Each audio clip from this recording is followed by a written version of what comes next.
Halo teman-teman Wijaya Trading, pastikan kalian sudah subscribe channel ini sebelum nonton videonya. Jangan lupa like, comment, and share video ini jika bermanfaat. Selanjutnya, yang pertama tadi kita menguasai platform ya. Kalau platform sudah untuk bisa kita trading, yang pertama minimal harus tahu platformnya. Platform yang tadi kita buka tadi, contohnya yang populer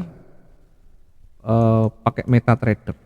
MetaTrader ini yang populer, pakai MetaTrader. Kemudian bagaimana penggunaannya, bagaimana cara kita menarik garis, bagaimana kita membuat Fibonacci, bagaimana kita menarik garis tren dan sebagainya.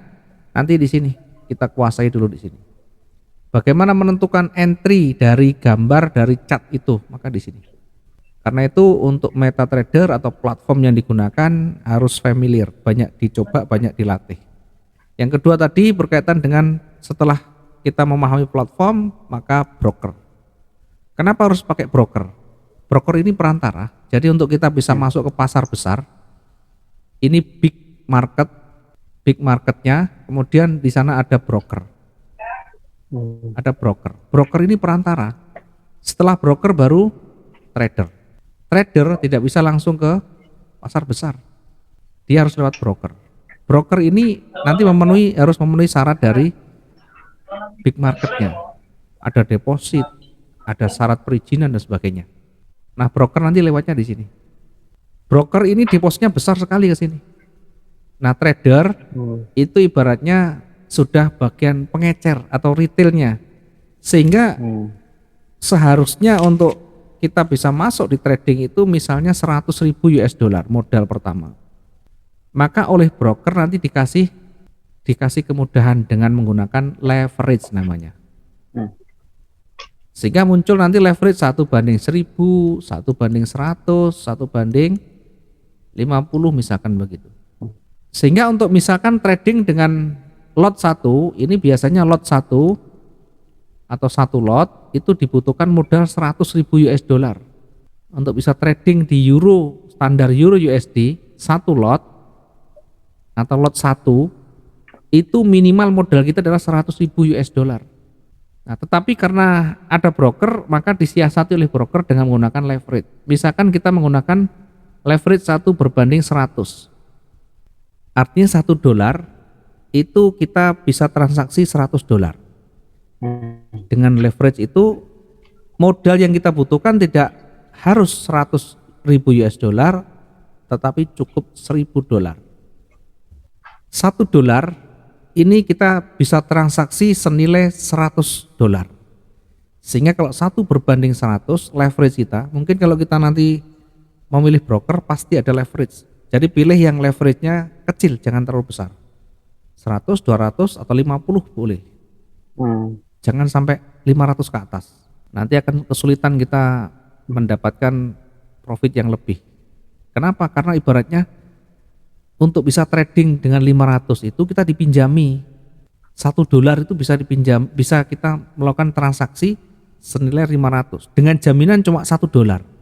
Gitu. Makanya nanti ketika kita transaksi tidak tahu tiba-tiba kekuatan kita menurun atau margin level kita menurun. Margin level itu yang persentase itu tiba-tiba anjlok dengan drastis. Kita tidak menyadari karena leverage kita tinggi. Nah, leverage itu masing-masing broker beda. Ada yang minimal 500. Kalau minimal 500 ya pakai. Ada yang bisa 150 ya, 1:50 gitu ya. Kalau bisa yang kecil. Profesional rata-rata menggunakan 1:50. Ya, ini adalah minimal kita paham dulu ya. Jadi tidak sembarangan kita menggunakan leverage. Kalau kita tidak tahu ilmunya, oh saya pakai yang besar aja. Memang kita seolah-olah bisa transaksi terus banyak, tapi dengan sangat cepat ya. Dengan sangat cepat nanti ketahanan kita bisa ambruk.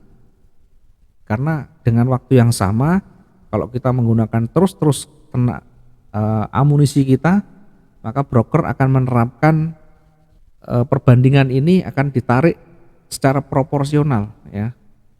Sehingga tiba-tiba nanti bisa anjlok, ketahanan kita bisa kecil.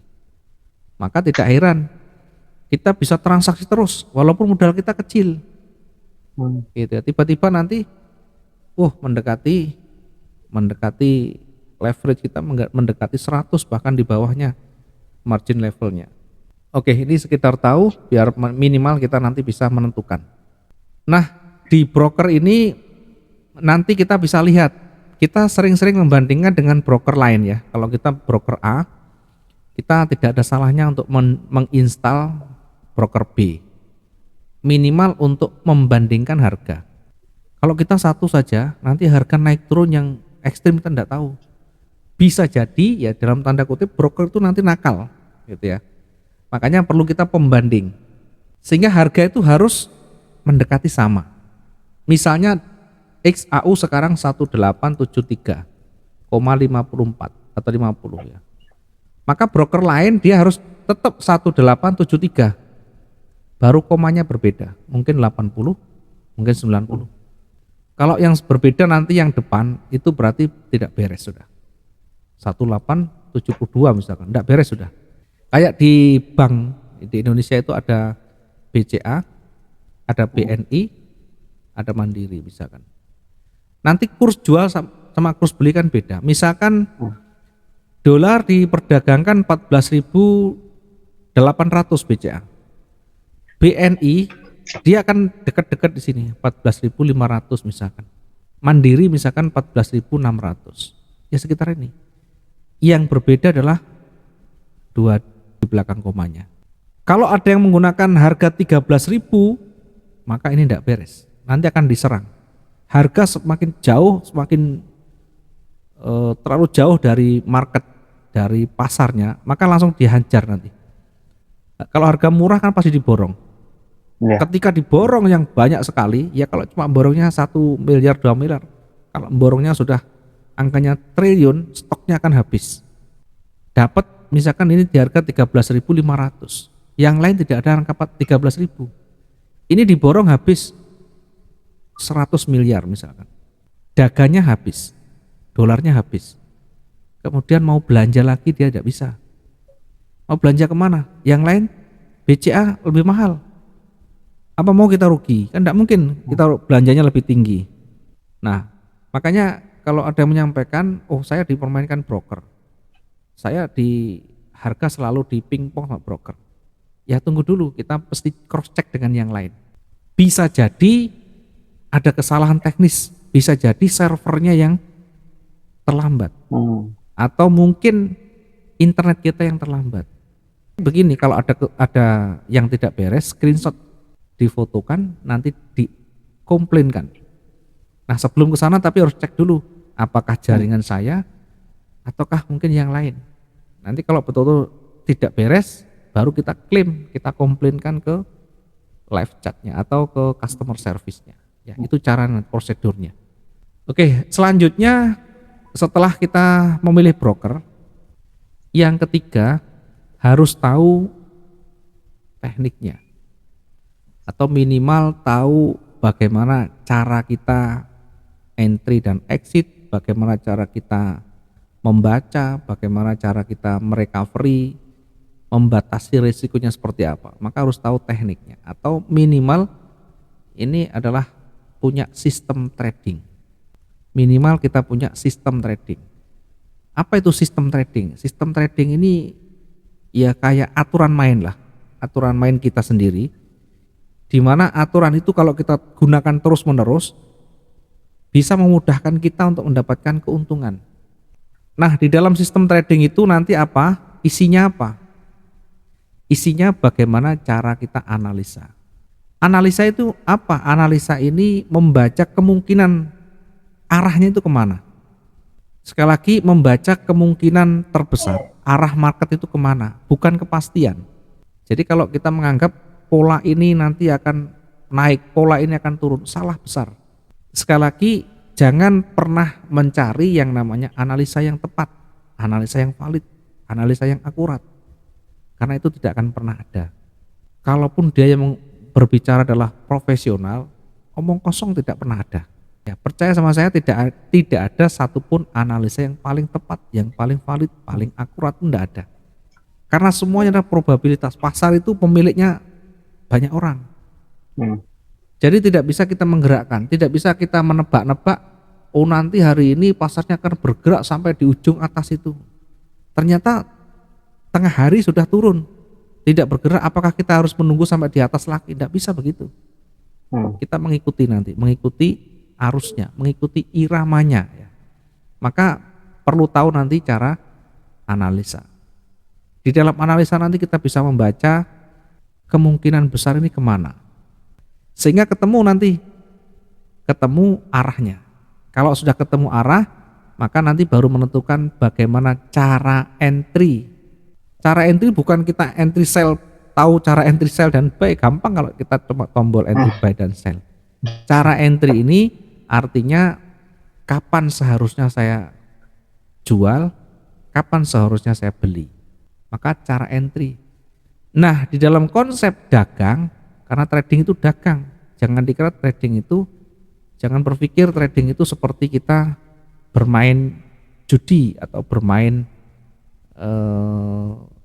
permainan togel ya, tidak bisa begitu. Karena gini, ada resikonya, ada batasannya, ada perhitungannya, dan semuanya kita bisa baca. Kayak seperti kita lihat cuaca itu, ada ramalan cuaca, ada Badan Meteorologi Geofisika itu membuat satu perkiraan cuaca. Kan tidak selalu persis sesuai kalau diperkirakan. Hari ini Surabaya hujan, hari ini Bandung mendung. Tidak seperti itu. Bisa jadi berbalik ya. Tetapi secara umum kemungkinannya seperti itu. Ya. Maka cara entry itu nanti menjadi dasar kita. Kita hanya akan masuk, kita hanya akan menjual, kita hanya membeli ketika ada pola yang terpenuhi. Ada bentuk-bentuk yang menjadi syarat trading kita nanti. Nanti kita pelajari banyak di situ. Jadi belajar nanti menerapkan. Ketika kita ajari, ciri-cirinya apa sih mau naik itu? Ciri-cirinya apa mau turun itu? Nah, ciri-cirinya apa market ini tidak mampu bergerak naik dan turun? Nanti kita pelajari banyak di situ. Dan itu harus diulang-ulang, dipraktekkan, diulang-ulang, praktek terus begitu. Kalau kita hanya belajar teori, kita hanya belajar tahu tekniknya, tidak pernah mencoba mempraktekkan, tidak pernah tahu bagaimana rasanya market ini berbalik, tidak pernah tahu rasanya bagaimana saat saya entry buy marketnya turun, nanti tidak akan ketemu. Makanya ketika sudah kita sampaikan semuanya nanti praktek dulu, pakai akun demo dulu ya, tidak usah risih, tidak usah alergi dengan demo, karena demo itu bagian dari proses pembelajaran kita. Kalau kita mau lebih mudah untuk kita mengembangkan diri. Bedanya apa dengan real account? Kalau kita real account langsung, kalau kita mencoba untuk entry dan exit menggunakan teorinya, nanti akan berpikir 2-3 kali. Takut apa? Takut salah, takut rugi, takut semuanya nanti. Nah, di demo itu bebas nanti kita dulu, tidak masalah, kita coba dulu, terus salah tidak masalah, salah kita perbaiki, rugi tidak masalah untuk menguji kita, modalnya habis kita buat lagi dan seterusnya begitu. Nah, itu adalah nanti bagian cara entry. Yang paling pokok dalam dagang itu konsepnya begini, jual ketika harga itu tinggi, beli ketika harga itu murah atau rendah. Jangan dibalik. Nah, rata-rata dari sekian banyak teman-teman yang kalau share ke kita, kalau bertanya ke kita, konsultasi, Pak, posisi saya seperti ini, Pak. Saya lihat begini, ketika marketnya naik, di sini buy ketika di puncak. Padahal sudah kita sampaikan di awal, konsep dagang beli ketika harga itu anjlok. Jadi beli itu ketika harga itu harusnya turun di bawah begini. Nah, ini baru beli, buy. Bukan dibalik. Bukan seperti ini, ketika naik di ujung atas kita buy. Nah, lucu lagi yang banyak begini turun begini malah sell, jual. Ini yang tidak rekomendasi, ini tidak rekom nanti. Lah kan enggak tahu, Pak, itu naik apa turun. Makanya nanti belajar ini di puncak atau tidak. Ini harga sudah jenuh atau belum. Harus tahu nanti. Nah, bagaimana cara mengetahuinya? Nanti ada step-stepnya, ada tahapannya. Cukup panjang, tetapi kita ikuti saja itu pelan-pelan ya. bertahap saja dulu. Yang penting tahu dulu konsepnya. Oke, cara entry-nya begitu. Oh, ternyata cara entry itu paling gampang, jual ketika harga tinggi, beli ketika harga murah. Ya, apakah kalau di tengah tidak boleh? Boleh saja. Nanti ada lagi tekniknya. Ketika di tengah bagaimana? Nanti ada banyak sekali materi berkaitan dengan teknikal ya. Kita proses pelan-pelan, kita awali dari dasar dulu. Karena paling tidak harus di awal ini harus punya gambaran di kepala kita.